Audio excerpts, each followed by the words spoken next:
Naam, karibu katika kipindi cha siku ya leo. Hii inaitwa Neno la Uzima, ni kipindi ambacho kinakujia kwako kila siku, ama kuna utaratibu ambao tumeuweka hapo nyuma tulikuwa tunafanya kila siku, lakini utakuwa unaipata kipindi hiki katika mtandao wetu wa YouTube ambayo ni Neno la Uzima Group. Ukiingia pale katika Neno la Uzima Group utaweza kutupata na utaweza kutangamana na sisi, utaweza kupata program kama hizi, ziko nyingi sana.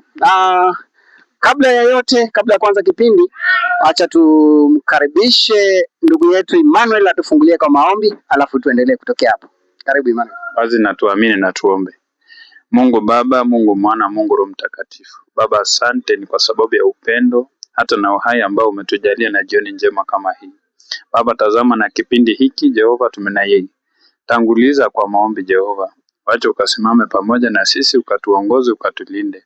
Kwa jina la Yesu nimeomba na hata kuamini. Amen. Naam, ni rasmi kabisa kwamba tumeshaanza kipindi, na kwa haraka mimi naitwa Christopher Biteremo, kwa hivyo tutajitambulisha kwa haraka sana tukianzia upande ule. Unapitisha tu mic, ukishasema unajipitisha mic mpaka tufike upande huu, alafu tuanze mada yetu ya siku ya leo. Karibu. Kwa majina ya Emmanuel Kipto. Jina langu ni Kering Caleb. Irene Chepkemoi. Naitwa Balayo Shadrack. Wangu mimi naitwa Daniel Kipkoech. Naam, asante sana. Tumeanza kipindi chetu na mada ya siku ya leo ambayo kwamba tunaenda kuizungumza ni kwamba kuna mahubiri haya ya uongo katika jamii yamekithiri. Ni mambo ambayo tumekuwa nayo, ni mambo ambayo tumeyasikia na tumeyaona kwa macho yetu, ila kuna jambo ambalo tunataka tulijadili hapa. Je, haya mahubiri ya uongo yamesababisha nini katika jamii? Athari za mahubiri haya ya uongo ni gani katika jamii? Jamii imefanya gani, imeathirika kivipi kutokana na mahubiri haya ya uongo? Kwa hivyo nitakaribisha tu hoja. Sijui nani ako tayari, tuanze moja kwa moja. Mchungaji, asante sana. Karibu. Asante sana kwa nafasi hii ambayo nimepata kwa siku ya leo, na ninashukuru kabisa. Na labda tu kusema kwamba labda changamoto ama shida ambayo yanaletwa na wahubiri wa uongo ni kwamba yanaleta hata kupoteza kwa Wakristo.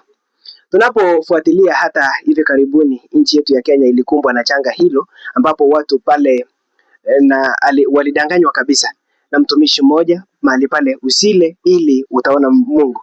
Sasa tunapofuatilia hata sasa hivi karibuni sasa imesababisha watu wengi hata kupoteza maisha zao. Sasa ningeomba tu kwamba watu wafuatilie mafunzo ambaye ni ya kweli, na hata Biblia inatueleza kwamba siku za mwisho watu manabii wa uongo watafika na watakuja kudanganya watu. Sasa ningeomba tu kwamba watu unapoenda kanisani na unapofuatilia mafunzo, fuatilia mafunzo ya kweli, kwa sababu watu wengi wameingia mahali pale ili kudanganya watu. Labda kwa leo hayo tu ndio nimekuwa nayo. Naam, asante sana. Wacha tusonge kwa profesa. Kama una hoja pia unaweza kuchangia. Athari ya mahubiri haya ya uongo ni gani ambayo umeshuhudia, ama ni kitu gani umekiona kutokana na haya mahubiri ya uongo? Naam, asante sana. Mahali tumeketi tuko chini ya mti, na Biblia inasema ya kwamba mti mbaya au mti mbovu hawezi ukazaa matunda mazuri. Hivyo katika kitabu cha Mathayo mlango wa 7 mstari wa 15 sema ya kwamba hawa wahubiri wanakuja kwa njia ya upole kama kondoo, ila hali ndani mwao ni mbwa mwitu au fisi, tuseme hivyo. Kwa hivyo unapata ya kwamba yale mafundisho ambayo wanaweka katika waumini yanakosa malengo, ama yanakosa kukidhi mahitaji ambayo tulistahili kufuata kama Wakristo. Kwa hivyo tunapata ya kwamba watu wengi wanapata kupotea, waumini wanapotea katika mwelekeo, wanakosa njia iliyo ya kweli ya ambayo tunastahili kufuata kama Wakristo. Kwa hivyo kuna athari kubwa ya kwamba tunakosa ule uaminifu wa kuabudu kwa kweli, tunakosa ile nafasi ya kujiwasilisha kwa Mungu, kwa sababu tutakuwa tunafanya kazi ili kuwatimizia hao malengo yao. Naam.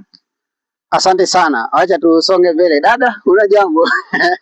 Ama unaweza kuchangia, ama kama unaona baadaye, lakini hata kama ni saizi tupatie hoja moja tu. Wewe umeona kitu gani ambacho mahubiri ya uongo imesababisha katika jamii? Okay, Biblia inasema watu wangu huangamia kwa kukosa maarifa. Ni wajibu wetu sisi wenyewe kujua kuwa it is our duty to read the Bible. Don't wait for another person to read the Bible for you. It is your duty to read the Bible. Na kikweli ni kuwa ukishasoma Biblia itakueleza fika kwamba jibu wetu sisi wenyewe kujua kuwa tunahitaji kusoma Biblia sisi wenyewe. Mungu yuko tayari kujibu maombi ya mtu yeyote yule. Si kwamba huyo mhubiri tu peke yake ndio akiomba atajibiwa. Pia na wewe hapo nyumbani ukimwamini Mungu na uombe, maombi yako yatajibiwa. So ni hayo tu, lakini tusome Biblia wenyewe, tusisomewe Biblia. Kabla tujasonga kwa Bwana Caleb, kitu gani ambacho wewe umekiona katika jamii ukasema kwamba kuna mtu ambaye nimeona ama nimesikia taarifa, kuna mtu ambaye alienda mahali fulani akahudhuria mahubiri ambayo ilikuwa ni ya kupotosha, halafu huyu mtu akaumia ama akapata athari fulani kinamna yoyote ile? Kuna ile umeshuhudia labda? Ndugu yangu Daniel alitoa mfano mzuri, mfano wa Shakahola. Watu walipoteza maisha yao, watu walipoteza mali yao, familia zilivunjika, watoto walikosa wazazi kwa sababu ya mahubiri ambayo hayafai. Hata hivi sasa tunavyoongea huku vijijini, watu wanapoteza fedha zao, wanapoteza mali zao kwa njia isiyoeleweka, kwa sababu wamesikia kuwa kuna mtumishi fulani anafanya maajabu, anaweza akaponya, anaweza akaombea mtu apate mali ama apate utajiri, ambayo si kweli. Utajiri unatafutwa, haukuji kama miracle. Ni ufanye kazi. Hakuna mtu mwenye aliacha nyumba hapo receive.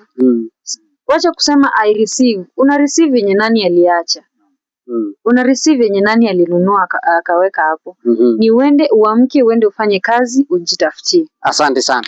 Tusonge Bwana Caleb. Wewe umeona nini katika jamii? Nami nasema kwamba adhari ambayo mimi mwenyewe nimeona ni kwamba hii mahubiri za uongo inapeleka Wakristo ama watu mbali na ukweli ya Mungu. Na utapata kwamba kuconvince wale watu kwamba hayo mambo si mambo ya ukweli ni vigumu sana. Kwa hivyo itakuwa ngumu kuwarejesha wale watu warudi tena kwa Mungu. Wakishasikia yale mambo wanaamini kwamba ni mambo mazuri, na kwa hivyo tunapoteza watu wengi. Asante. Yes, Bwana Emmanuel. Karibu sana. Asante. Na hata wanabii wa uongo ambao wamejikitiri katika vijijini mwetu. Wakati kama huu ukiangalia kama pale mtandao, kuna huyu anajiita Mfalme Zumaridi. Sijui kama mtu ushawaiona. Nimemuona kabisa wa Tanzania. Mfalme Zumaridi huko Tanzania akadanganya watu. Akasema mimi ni Mungu. Mimi venye Biblia inasema mimi ni akasema na zile nyakati za mwisho. Naam. Na akasema zile nyakati za mwisho watu wataongea kwa mandimi wakipiga kelele na mingurumo.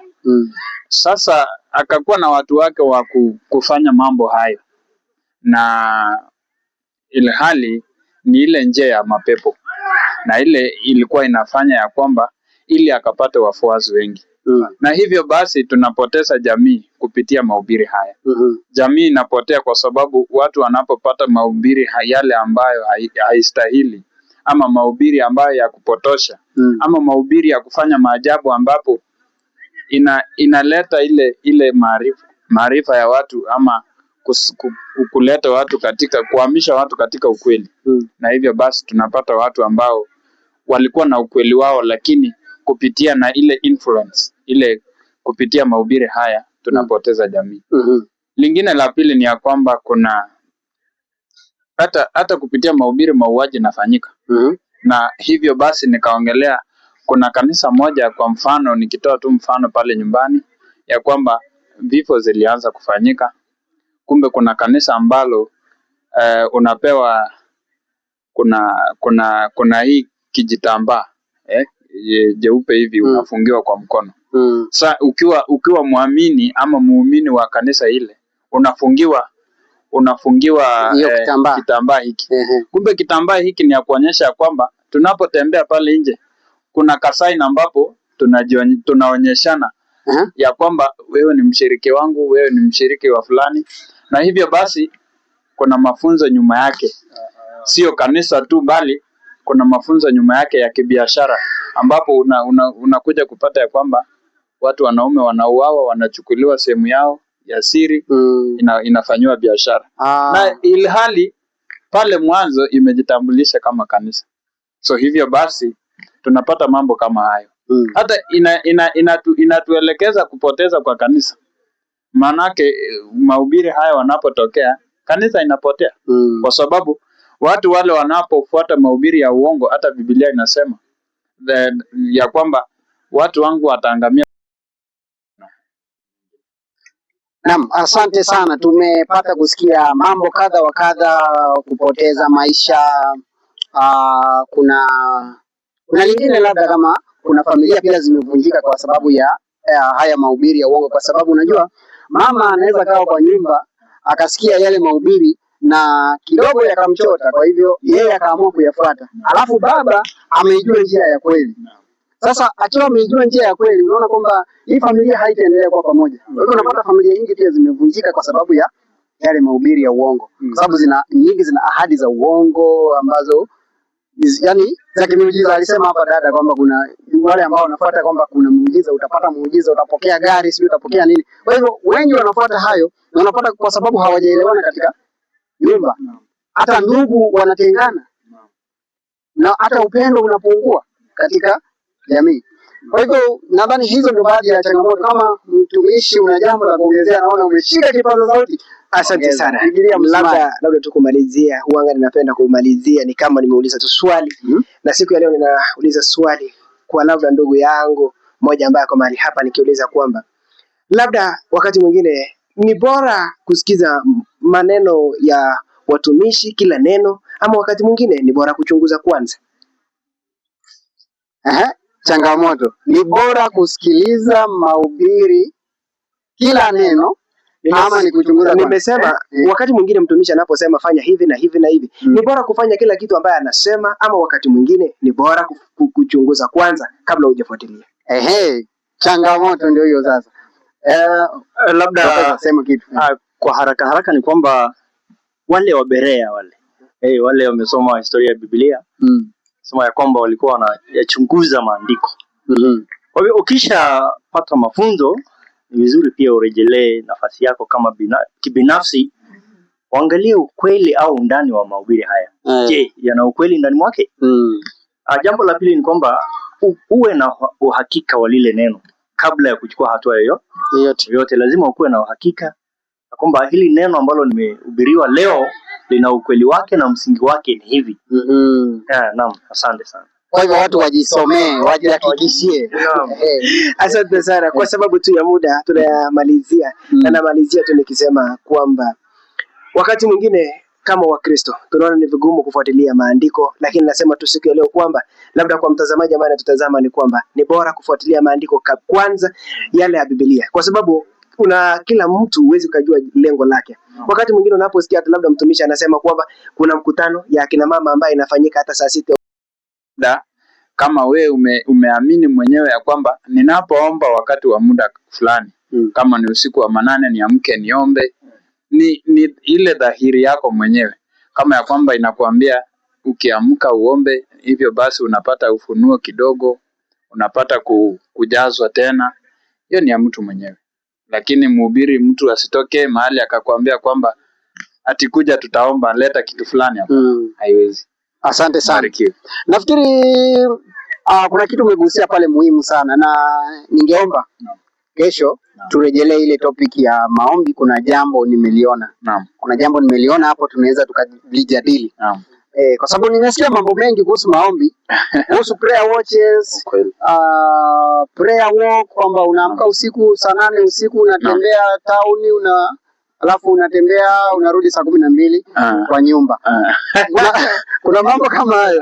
Kama hujaona utayasikia kwa sababu yapo. Naam. Kesho naomba tafadhali tulizamie hili swala, alafu tukuje tulijadili ili tuhamasishane, tuambiane ukweli, ili tujue njia gani ya kuifuata, kwamba hii ndio njia ya kweli, na tufanyeje ili kwamba tusipotee, na tuwasaidie wengine ambao wako katika njia ya kupotea.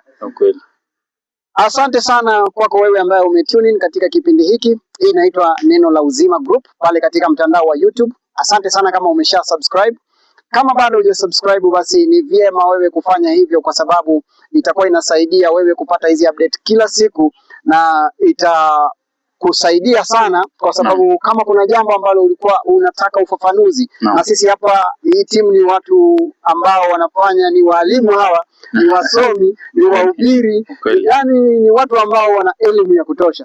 Kwa hivyo asante sana kutune in, endelea kufuatilia Neno la Uzima Group pale katika mtandao, na usisahau kama umeiona hii video basi like, alafu hakikisha kwamba una share pia.